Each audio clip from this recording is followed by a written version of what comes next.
रूस और यूक्रेन युद्ध के बाद से ही ये कयास लगाए जा रहे थे कि चीन भी ताइवान पर बड़ा हमला कर सकता है, लेकिन किसी को यह अंदाजा नहीं था कि हालात इतनी जल्दी बिगड़ जाएंगे।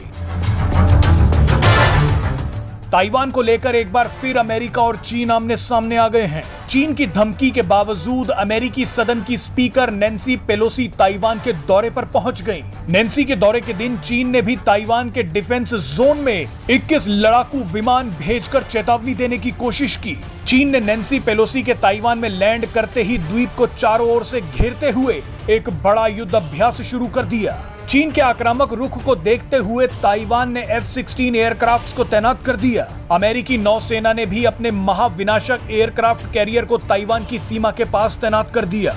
बहरहाल अमेरिका और चीन के तनाव के बीच अब पीएम मोदी की एक मुलाकात की सबसे ज्यादा चर्चा हो रही है। पीएम मोदी की ये मुलाकात एक ऐसे देश से हुई जो चीन की मुश्किलें बढ़ा सकता है। पीएम मोदी ने चीन से परेशान मालदीव के राष्ट्रपति इब्राहिम मोहम्मद सोलेह से एक बड़ी मुलाकात की है।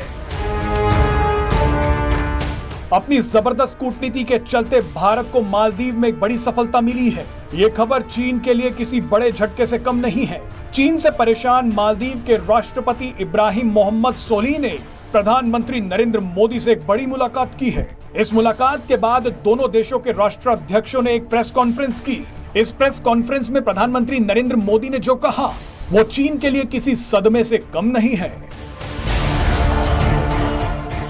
पीएम मोदी ने बड़ा ऐलान करते हुए कहा कि भारत मालदीव में एक बड़ा निवेश करने जा रहा है।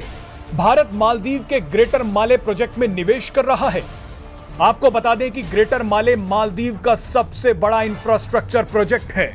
पीएम मोदी ने आगे कहा कि भारत मालदीव को $100 मिलियन की आर्थिक सहायता भी देगा ताकि मालदीव ये सभी प्रोजेक्ट समय पर पूरे कर सके। लेकिन इसके बाद पीएम मोदी ने उस मुद्दे को छेड़ दिया जिससे चीन सबसे ज्यादा डरता है।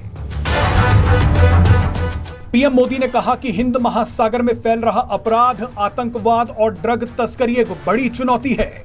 इसलिए पूरे क्षेत्र की रक्षा और सुरक्षा के लिए भारत और मालदीव को साथ आना जरूरी है।